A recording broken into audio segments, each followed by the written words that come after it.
দর্শক, দেশের বিভিন্ন স্থানে প্রার্থনা সহ নানা আয়োজনে পালিত হয়েছে খ্রিস্ট ধর্মাবলম্বীদের সবচেয়ে বড় ধর্মীয় উৎসব বড়দিন।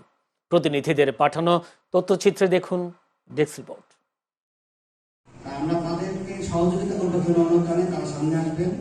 ব্যাপক উৎসাহ, উদ্দীপনা আর ধর্মীয় ভাব গাম্ভীর্যের মধ্য দিয়ে পাবনায় পালিত হয়েছে খ্রিস্টান সম্প্রদায়ের সবচেয়ে বড় ধর্মীয় উৎসব বড়দিন। এ উপলক্ষে বৃহস্পতিবার পাবনার সকল গির্জায় আলোকসজ্জা এবং প্রার্থনা করা হয়। এছাড়া ক্রিসমাস ট্রি সাজানো, গোশালা তৈরি, পিঠা তৈরি সহ নানা আয়োজন করা হয় বাসাবাড়িতেও। ধর্মীয় ভাব গাম্ভীর্য, প্রার্থনা আর আনন্দ উৎসবের মধ্য দিয়ে বড়দিন পালিত হয়েছে বরিশালের বিভিন্ন গির্জায়। নিরাপত্তায় কঠোর নজরদারি ছিল পুলিশের। সাভারের ধরেন্ডা এলাকায় সাধু জোসেফের গির্জায় আনন্দঘন পরিবেশে পালিত হয়েছে বড়দিন। এ সময় ধরেন্ডা ধর্মপল্লীর পাল পুরোহিত ফাদার অমল ডি ক্রুজ দেশ ও জাতির মঙ্গল কামনা করে বলেন, প্রভু যীশুখ্রিস্ট শান্তির বার্তা নিয়ে এসেছিলেন। আজকের দিনে সকলের জীবনে শান্তি বয়ে আসুক। আনন্দ, উচ্ছ্বাস ও ধর্মীয় প্রার্থনার মধ্য দিয়ে নারায়ণগঞ্জে বড়দিন উদযাপন করেছেন খ্রিস্ট ধর্মাবলম্বীরা। বড়দিন উপলক্ষে জেলার ঐতিহ্যবাহী দুটি ব্যাপটিস্ট চার্চকে সাজানো হয়েছে বর্ণিল আলোকসজ্জায়।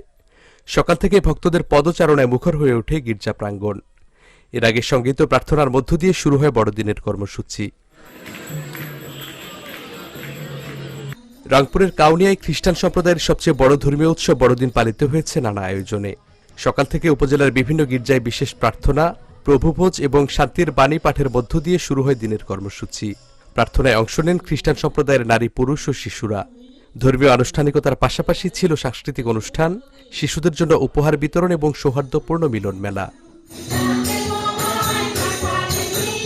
সিরাজগঞ্জের তাড়াশ উপজেলার গুলটা আবে মারিয়া মিশনে খ্রিস্টান ধর্মাবলম্বীদের সবচেয়ে বড় ধর্মীয় উৎসব বড়দিন পালিত হয়েছে ধর্মীয় ভাব গাম্ভীর্য এবং আনন্দ উৎসবের মধ্য দিয়ে।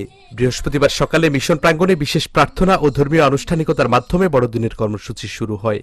এছাড়াও ছিল কেক কাটা, নৃত্য সঙ্গীত পরিবেশন সহ নানা আয়োজন। Channel S news desk.